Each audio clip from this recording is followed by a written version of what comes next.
अस्सलामुअलैकुम नाज़रीन, हैशटैग सियासत के साथ मैं हूं फरवा वहीद। पीडीएम की इत्तेहादी हुकूमत चंद दिन की मेहमान है मगर करने को बहुत काम है। इत्तेहादी हुकूमत ने मौजूदा महीने में रिकॉर्ड कानून साजी की।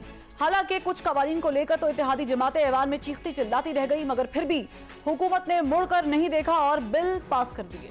गुज़श्ता चंद हफ्तों में हुकूमत ने 60 के करीब आईनी तरमीम की है, जिसमें से पैमरा बिल और ऑफिशियल सीक्रेट एक्ट पर सबसे ज्यादा तनकीद की गई कि इस तरह से आम शख्स के कई बुनियादी हुकूक सल्ब हो जाएंगे।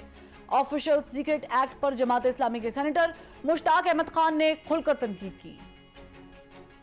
अगर इसको हमने इस अंदाज से पास किया तो इससे पूरा मुल्क एक कैंटोनमेंट और एक चावनी बन जाएगी और इससे गैर मामूली अंधे इख्तियारात वो इंटेलिजेंस एजेंसियों के पास आ जाएंगे, जिससे बशरी हुकूक, सियासी आजादियां, इंसानी आजादियां और मीडिया की आजादी शदीद तौर पर मुतासिर होगी। और मैं इसको कहूंगा कि अगर कानूनी मार्शल लॉ की कोई इस्तिलाह है, अगर कोई है कानूनी मार्शल लॉ की इस्तिलाह, तो उसके नतीजे में आएगी। एक जानिब उजलत में आइन साजी की जा रही है तो दूसरी जानिब सीसीआई के इजलास में नई मरदमशुमारी की मंजूरी भी दे दी गई। वजीर आजम मियां मोहम्मद शहबाज शरीफ अपने बयानात में पहले ही कह चुके थे कि असेंबली 9 अगस्त को तहलील कर दी जाएगी और इंतखाबात नई मरदमशुमारी पर होंगे, लिहाजा अब ये उसूली फैसला भी हो चुका। मगर सवाल यह है कि हुकूमती इत्तेहादी MQM और अख्तर मेंगल की जमात BNP ने नई मरदमशुमारी पर तहफ़्फ़ुज़ात ज़ाहिर कर दिए हैं और ये भी सवाल पैदा हो गया है कि नई मरदमशुमारी के बाद नई हल्का बंदियां भी करना पड़ेंगी, जिसके लिए ऐवान से बाकायदा इजाजत लेना पड़ेगी। लेकिन नई मरदमशुमारी के मुद्दे को लेकर शोर मचाने वाली सिंध हुकूमत के वज़ीर आला मुराद अली शाह की CCI में पुरस्कार खामोशी पर भी कई सवालात उठाए जा रहे हैं। तो अब सवाल यह है कि क्या ये सब हिकमत अमली इंतखाबात को डिले करने के लिए इख्तियार की गई है और इसीलिए निगरान हुकूमत को इख्तियार देने की कानून साजी भी की गई थी। जहां इत्तेहादी हुकूमत जाते जाते आइन साजी करती जा रही है, निगरान सेटअप को खुद मुख्तार कर रही है, अपने खिलाफ नैब और FIA के केसेस से क्लीन चिट लेती जा रही है, वहीं अपने सियासी मुखालिफिन को भी ठिकाने लगाती जा रही है। तोशा खाना केस में जिस बुनियाद पर चेयरमैन पाकिस्तान तहरीक इंसाफ को सजा सुनाई गई, इस पैटर्न पर तो बड़े बड़े नाम आते हैं। ममनुआ फॉरेन फंडिंग केस पर फैसला भी जिस तरह से जल्दी में PTI के खिलाफ आया था, बाकी सियासी जमातों के खिलाफ आज तक नहीं आ सका। तो इस तरह ये तासुर उभरता है कि पसंद या नापसंद की बुनियाद पर फैसले भी आ जाते हैं और सजाओं पर अमल दरामद भी होता जाता है। मगर सबसे बड़ा सवाल है कि क्या पाकिस्तान तहरीक इंसाफ के चेयरमैन की सजा आला अदालत से कलअदम हो सकती है और क्या इसी फॉर्मूले पर अमल दरामद करते हुए दीगर सियासी जमातों के रहनुमाओं के गिर्द भी शिकंजा कसा जा सकता है या फिर नहीं। इस पर बात करेंगे। हमारे साथ पाकिस्तान पीपल्स पार्टी के सीनियर रहनुमा कमर जवान कारा साहब मौजूद हैं। कारा साहब, बहुत शुक्रिया अपना वक्त देने के लिए। कारा साहब, खान साहब अब जेल में है, मैं इसे मकाफाते अमल कहूँ, रिवेंज कहूँ या फिर रिवायत कहूँ कि हर सियासी मुखालिफ जो है वो जेल की सलाखों के पीछे जाता है, और क्या ये जो हुआ है ये ऐसे ही होना चाहिए था? मैं इसको ट्रेडिशन तो नहीं कह सकता, लेकिन एक बुरा ट्रेंड जरूर है हमारे मुल्क के अंदर, ऐसा ही है। अक्सर हमारे हुक्मरान जब इक़्तिदार से हटते हैं तो वो जेलों का सफर करते हैं, लेकिन एक वो है ना कि खान साहब ने तो ये अपने कर्मों जर्मों का फल पाया है, खुद अपने हाथों अपने लिए ये रास्ते पैदा किए। वरना हमने तो उनको कहा था, अर्ज की थी कि हम रास्ता पैदा कर रहे थे, हम कोशिश कर रहे थे, इंतखाबी रास्ता हमवार हो रहा था, लेकिन उन्होंने वो सारे रास्ते बंद कर दिए अनफॉर्चुनेटली। कारा साहब जी ये अफसोसनाक सूरत हाल है। मतलब इस पर कोई खुशी होने वाली है, कोई बड़ा जॉयश इशू नहीं है, अफसोस वाला इशू। कारा साहब, आप इतने सीनियर सियासतदान हैं, पाकिस्तान पीपल्स पार्टी में हैं, पाकिस्तान पीपल्स पार्टी ने सियासी कुर्बानियाँ बड़ी ज़्यादा दी हैं। जब पाकिस्तान तहरीक इंसाफ की पार्टी पर बैन लगने की बात हुई थी तो चेयरमैन पीपल्स पार्टी ने इसको अपोज किया था, और अगर मैं ये कहूँ कि उनकी वजह से शायद ये बैन नहीं लगा तो ये गलत नहीं होगा किसी हद तक, क्योंकि ज़ाहिर है कि बहुत सारे लोग चाहते थे कि बैन लग जाए। लेकिन कारा साहब, ये रिवायत कहीं ना कहीं तो एंड होनी चाहिए ना, this has to be end somewhere. अभी ये जो पाकिस्तान तहरीक इंसाफ के वकला कह रहे हैं कि ये केस स्ट्रांग नहीं है, उनको अबूरी जमानत मिल जाएगी और शायद मिल भी जाए, तो तो आप समझते हैं कि वाकईतन this has to stop somewhere, ताकि हम एक जमहूरी तरीके से, एक ऐसे तरीके से चीज़ों को आगे लेके चलें, और आप लोग भी मशवरा दें अपनी बाकी इत्तेहादी जमातों को, पार्टीज़ को, नून लीग को? देखिए ना, इस आर्गूमेंट में एक चीज गौर करें। एक तो तरीकाकार है कि आप अपने मुखालिफिन के खिलाफ गलत किस्म के ऑल फॉल मुकदमात बना देते हैं और उनके नतीजे में वो मुकदमात जो हैं वो बाद में ख़त्म हो जाते हैं, लेकिन आप लोगों को पकड़ के टॉर्चर करते हैं, आप उनको जेलों में डालते हैं, वफादारियां बदलाते हैं। हमारी बड़ी खौफनाक तारीख है इस मामले में। दूसरा पहलू ये भी है कि अगर किसी ने वाकई को गलती की है, ऐसी गलती जो कानून के अंदर बाकायदा ताज़ीर के जुमरे में आती है, काबिल सजा है, तो फिर देखने की जरूरत है ना कि क्या ऐसा हुआ है कि नहीं। ये किसी फर्जी केस का नतीजा है या वाकई को ऐसा वाकया हुआ है। अब खान साहब को इस वक्त जिस केस पे सजा हुई है, वो पहले इलेक्शन कमीशन में केस चला, इलेक्शन कमीशन के साथ खान साहब ने कितनी लड़ाई लड़ी, इलेक्शन कमीशन की ऐसी तैसी करने की कोशिश की, लेकिन उसके बाद फिर वो मामला जाके ठहरा कि इलेक्शन कमीशन ने तो उनको सजा दे दी, और फिर वो केस उन्होंने, इलेक्शन कमीशन ने उनको डिस्क्वालीफाई करने के बाद उसकी क्रिमिनल प्रोसीडिंग के लिए सेशन जज को भेज दिया। उसको खान साहब डिले करते रहे। लेकिन ये आपको देखना पड़ेगा कि क्या मुल्क के कानून के अंदर गलत बयान हल्फी देने और गलत डिक्लेरेशन करने की सजा है या नहीं है, या बनाई गई है। अगर ये कानून है और खान साहब ने इससे मुफर किया है और इससे वाकई एतराज किया है और वो कानून के जुमरे में आते हैं, तो फिर कोई क्या कर लेगा? आप उनको कैसे छोड़ लेंगी? जज साहिबान उनके बारे में क्या कर लेंगे? मैं क्या कर लूंगा? ये तो 2+2 केस होता है ना जी, कि अगर कानून है कि आपने गलत डिक्लेरेशन नहीं देना और डिक्लेरेशन गलत आ गया है और बयान अल्फी गलत नहीं देना आपने दे दिया है, ये प्रूव हो गया, तो फिर अदालत क्या करेगी? कारी साहब, आपको अभी भी लगता है कि अदालतें जो हैं वो खान साहब को एक शेल्टर प्रोवाइड करती हैं या कर रही हैं अभी स्टिल? खान साहब को बहुत लाड प्यार हुए, कोई शक नहीं है इसमें, लेकिन चलें उसको एक तरफ रखते हुए इस इंस्टेंट केस पे तो ये देखना है ना कि अदालत ने खान साहब को बहुत वक्त दिया, इलेक्शन कमीशन के बहुत वक्त दिया। ये तो उनके अपने दौरे इक़्तिदार की बातें हैं ना जी, जब वो डिस्क्वालिफिकेशन का उनके पर्चे उनके खिलाफ केस चला था। तो अब तो सवाल ये है कि खान साहब ने जो डिक्लेरेशन दिया है, कानून उसको काबिल सजा समझता है। अब कोई जज साहब उसको कैसे हटा सकेंगे उससे? अच्छा कारी साहब, मर्दमशुमारी पे चूंकि हमने जब लास्ट टाइम आपसे पूछा था और आपने प्रोग्राम में कहा था कि अभी सीसीआई की मीटिंग ने होना है, क्योंकि next step ultimately Imran Khan साहब तो चले गए ना जेल में, वो तो एक दैट्स अनदर चैप्टर। इलेक्शन एक बड़ा अहम मौजू है, तो उस पर आपने मेरे ही शो पे मुझे कहा था कि सीसीआई की मीटिंग होनी है, वज़ीर आला सिंध का एक मौक़िफ़ है, आपकी जमात का एक मौक़िफ़ है, चूँकि वो आपके जमात के वज़ीर आला हैं, तो वो पेश करेंगे और आप लोग नई मर्दमशुमारी के हक़ में नहीं थे। तो फिर ये सीसीआई की मीटिंग में एकदम से क्या हुआ कि नई मर्दमशुमारी के हक़ में भी चले गए, और अब चूँकि ये क्लियरली दिख भी रहा है कि इलेक्शन नई मर्दमशुमारी की वजह से और भी डिले हो जाएंगे। 90 रोज़ में तो हो ही रहे थे। पहली बात यह है कि और डिले नहीं, डिले पहले नहीं हो रहे थे। मैंने यही कहा था कि इसके ऊपर मौक़िफ़ सिंध का जो है वो चीफ मिनिस्टर पेश करेंगे, उनको तहफ़्फ़ुज़ात है। हाँ, उनको तहफ़्फ़ुज़ात थे और उनके तहफ़्फ़ुज़ात की बुनियाद पे ही ये 2-3 दफ़ा इसको आगे इसकी मुद्दत बढ़ाई गई, मर्दमशुमारी की 15-15 दिन, और बाकायदा उनके एतराज़ात पे मबनी कोई 10 खतूत हैं जो मिनट्स का हिस्सा बने हैं चीफ मिनिस्टर साहब के, जो उन्होंने वज़ीर जो है शुमारियात हसन इकबाल साहब उनको लिखे, जिसमें उन्होंने अपने तहफ़्फ़ुज़ात का इजहार किया। MQM ने उनके ऊपर अपने तहफ़्फ़ुज़ात का इजहार किया और वो तहफ़्फ़ुज़ात एड्रेस किए गए। ये भी था कि बलूचिस्तान की आबादी इब्तदाई सर्वेज में बहुत ज्यादा बढ़ाई गई, जिसके ऊपर एतराज़ात थे, वो भी सारा रैशनलाइज हो गया। अब सूबों के जो सवालात थे वो टाइम दे के एड्रेस हो गए।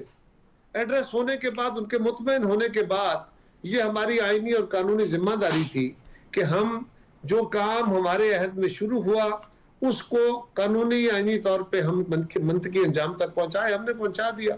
अब इलेक्शन कमीशन का काम है, वो क्या करता है, इलेक्शन कमीशन जाने उनका काम।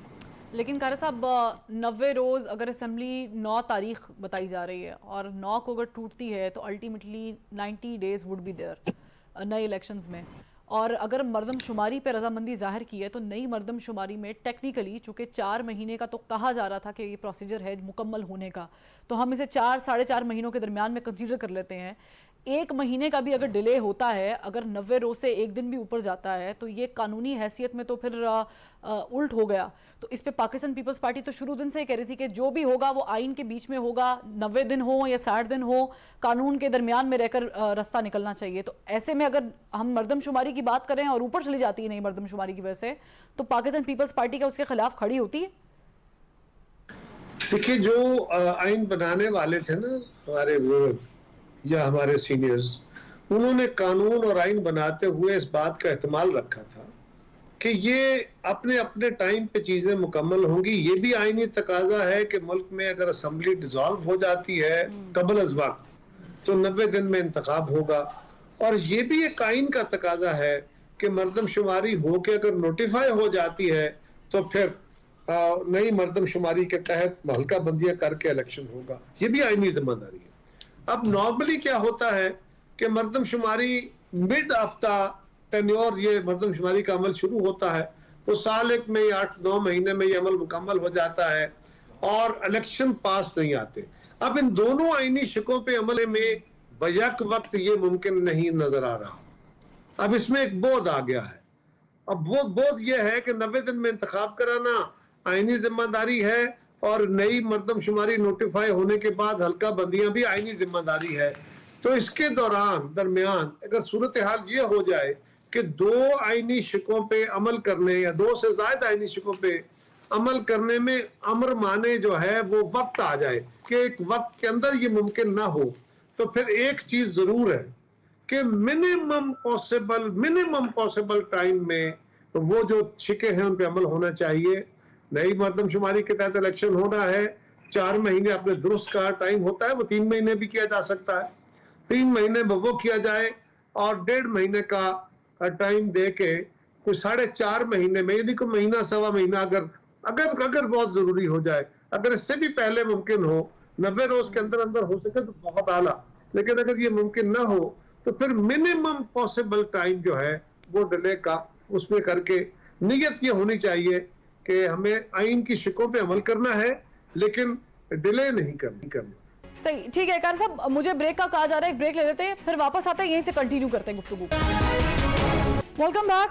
कारी साहब, ये फरमाइएगा कि निगरान हुकूमत की काफ़ी बात हो रही है, ठीक है, ये सारे मसाइल जो हैं, जो चीज़ें चल रही थी वो आपने बड़े अच्छे तरीके से एलेबोरेट कर दी, अपनी पार्टी का मौक़िफ़ भी दे दिया। निगरान वज़ीर आज़म जो है उस पर कुछ नाम जो है वो सामने आ गए हैं और बहुत सारे हल्के ये कह रहे हैं, क्योंकि आपने कहा था कि कोई भी पैराशूटर नहीं होना चाहिए, सियासी बंदा होना चाहिए, और जो पीपल्स पार्टी की तरफ से नाम आया उससे लग भी ये रहा है कि आप अपने मौक़िफ़ पे कायम हैं। लेकिन हफीज़ शेख साहब का नाम आना सामने इट्स सेल्फ क्वेश्चनेबल है, और शायद ये इशारे वहीं पर हो रहे हैं कि अब की बार भी IMF का बंदा ही लगेगा। तो आप मुत्तफ़िक हैं अगर हफीज़ शेख साहब निगरान वज़ीर आज़म के तौर पर सामने आते हैं तो? देखिए, मेरी जमात का इत्तेफाक राय होना जरूरी है। मेरी अपनी राय अभी भी कायम है, मैं उसको एक असूल के तौर पर समझता हूँ कि ये सियासी ऑफिस हैं, इन ऑफिस पे सियासी लोगों को ही होना चाहिए। जल्द या बदेर हमें ये एक्सरसाइज शुरू कर देनी चाहिए, इसी दफा शुरू करनी चाहिए। लेकिन अब मैं इसके बारे में कोई हतमी तौर पे इसलिए नहीं कह सकता कि जिस नाम का आपने जिक्र फरमाया मेरे पास उसकी कोई इतला नहीं है।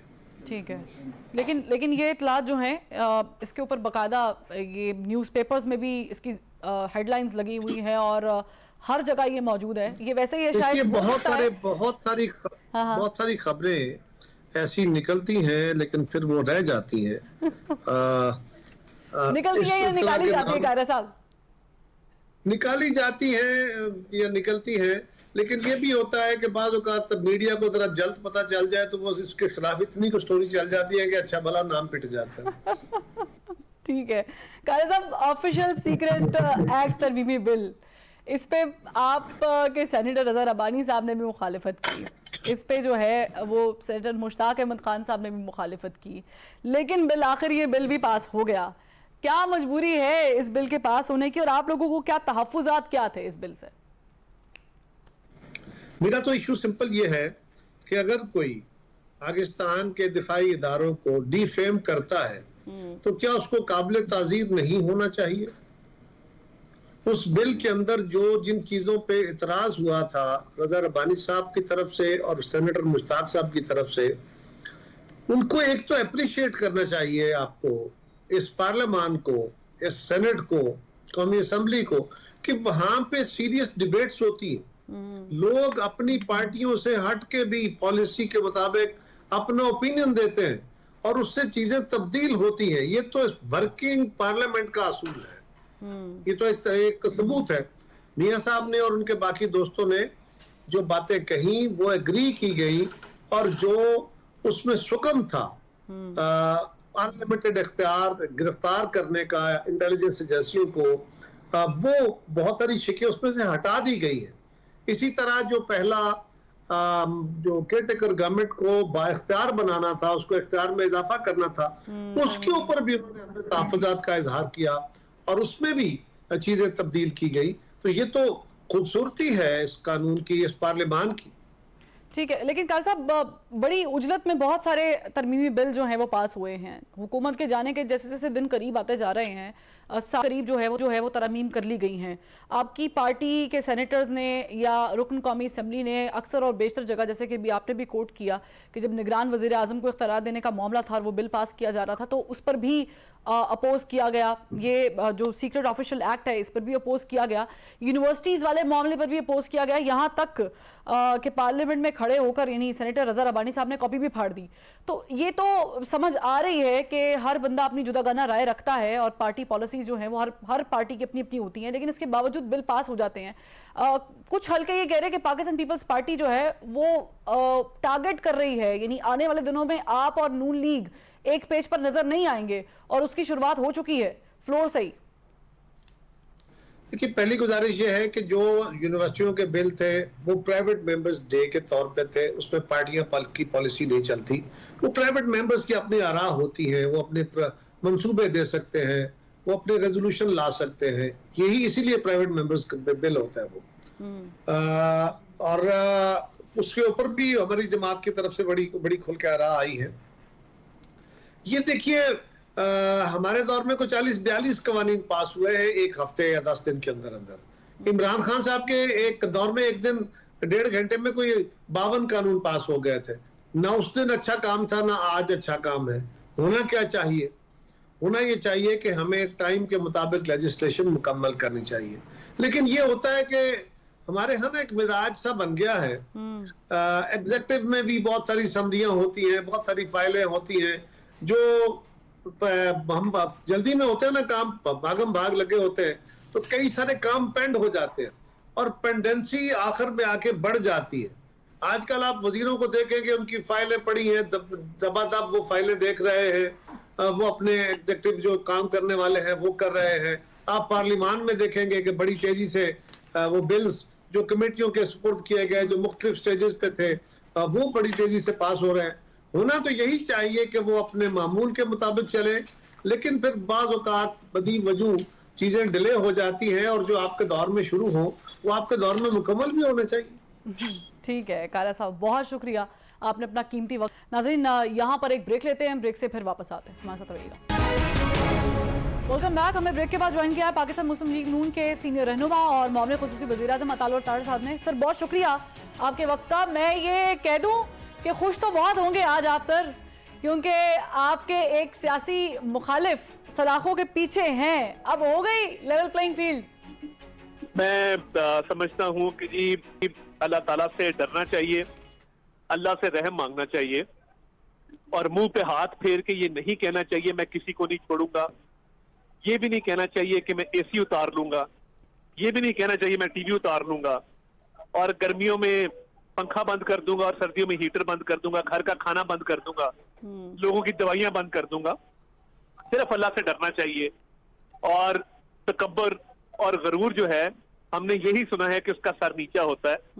तो अब चोरी की थी तोशा खाना की, जवाब देना था, हिसाब देना था, ट्रायल भुगतना था, तो आज अपने ही किए हुए जुर्मों की सजा पाई है। ये कोई ऐसा मामला तो नहीं है कि खुदा ना खास्ता ये केस उन पर डाला गया या बनाया गया, जिस तरह राणा साहब पे मछियार डाली गई या मरियम बीबी को जेल भेजा गया, 6x10 के सेल में रखा गया। तो ये अब आपने चोरी की, जवाब तो देना पड़ेगा। ये मैं तो बिल्कुल खुश नहीं हूँ, इस बात पे जरूर खुश हूँ कि अब एहतसाब का अमल जो है वो मंतकी अंजाम तक पहुंचा। भी और बहुत सारे केसेस साहब आप लोग तो ऐसी दे रहे हैं ना उनको, क्योंकि वो शिकायतें आ रही है कि सी क्लास में रखा हुआ है, बहुत बुरी हालत है। मैं वफाकी हुकूमत का नुमाइंदा हूँ, वजीर आजम का मावने खसूसी हूँ।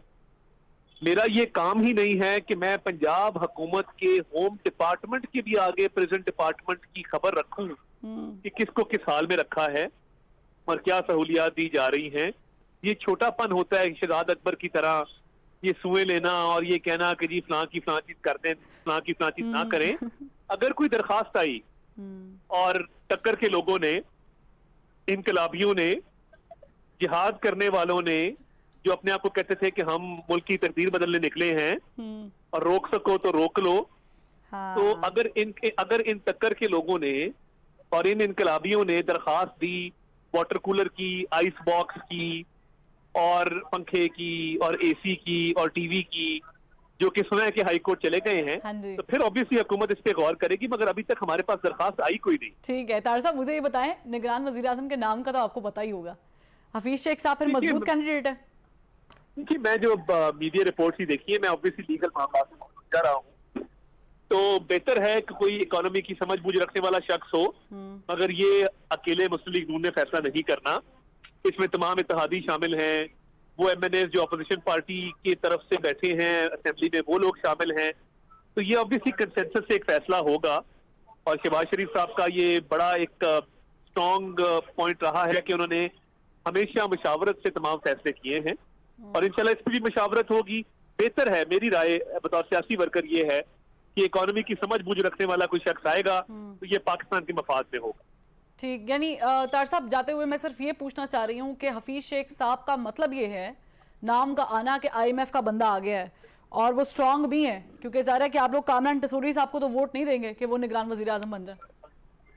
देखिए, अभी काफी नाम ज़ेरे गौर हैं, बट ऑब्वियसली जो इकोनॉमी के हवाले से अगले चंद माह में इकोनॉमी के रिवाइवल के हवाले से जो भी शख्स किरदार अदा कर सके, वो जो भी हो, और IMF से हमारा मुआहदा है और वो भी आपको पता ना उसी शख्स ने किया था जिसने कहा था कि मैं खुदकुशी कर लूंगा, IMF के पास नहीं जाऊंगा। खुदकुशी अल्लाह करे कोई ना करे इस मुल्क में, आमीन। मगर अब इकोनॉमी के लिए इस मुल्क की खातिर स्ट्रॉन्ग डिसीजन लेने होंगे और इकोनॉमी के रिवाइवल के फोकस के हवाले से कैंडिडेट की सिलेक्शन हो तो वो बेहतर हो।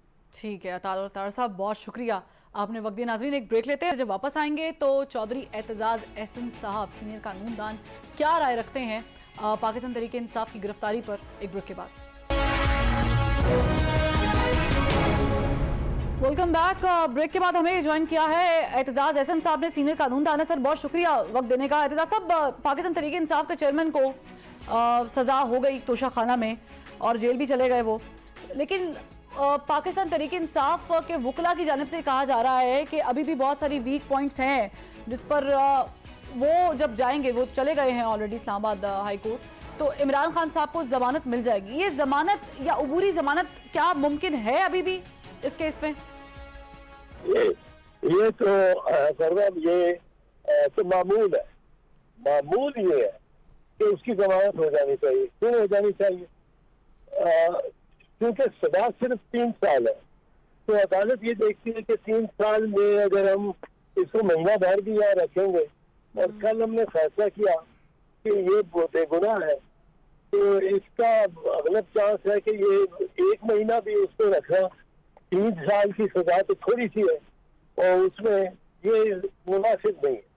ये इसकी बहुत नज़ीरें हैं, बहुत नज़ायर है जिनके तहत ये एक मुसल्लमा असूल है।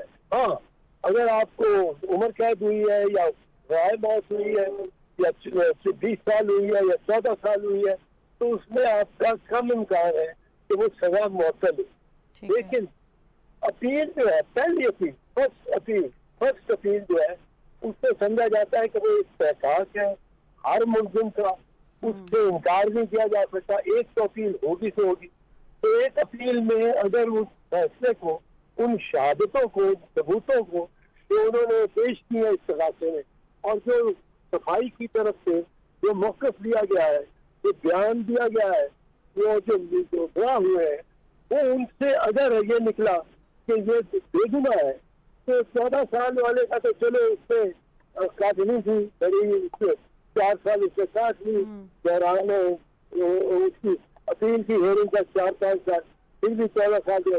लेकिन ये 3 साल वाला है, इसकी तो अपील की तारीख ही सबसे बदलने वाली है।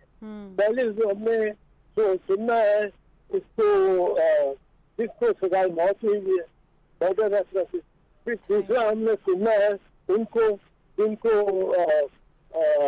10 साल लाइफ में उम्र कैद हुई है, या 20 साल हुई है, या 14 साल हुई है। ये 3 साल वाले की तो बारी 6-7 साल बाद आएगी, तो ये उतनी देर खाते हुआ तो इसको रिहाई करो। तो ये रूटीन है, ये मामूल है, गैर मामूली नहीं है। अच्छा, लेकिन हाँ जी, जो सब मुझे ये भी फरमाइएगा कि क्या कलअदम भी करार दे सकती है हाई कोर्ट ये जो केस हुआ है, और जिस तरीके से सजा हुई, क्योंकि उनका मौक़िफ़ पीटीआई के वकला का ये भी है कि बड़ी उजलत में केस सुना गया, फिर हमारे गवाहान पेश नहीं करने दिए गए, तो इन सब चीज़ों को मद्देनजर रखते हुए कलअदम भी हो सकती है ये नाअहली वाली बात भी? हाँ, ये मौसम तो हो जाएगी, अब उससे सब लगेगी। वो अगर मतलब अपनी लाइन में आए तो वो लगेगी जाके 8 साल बाद इस पे क्या रह जाना है। बाकी है भी इस मुकदमे में स्वाए हुमायूं बिलावर का, जिसको आपने देखा है, वो उसको फल इसका एकदम सजा देने का मिल गया। फल उसको ये मिला, बाकायदा फाल्गुन लंदन उसको भेज दिया। चीफ जस्टिस साहब ने अपने हुक्म के तहत एक और जज ने जाना था एक कॉन्फ्रेंस पे, उसको नीचे उतार के इसको डाल दिया जहाज से। ये इधर से इस पे फैसला दिया, उधर से वो लंदन चले गए, चले गया, मौज हो गई।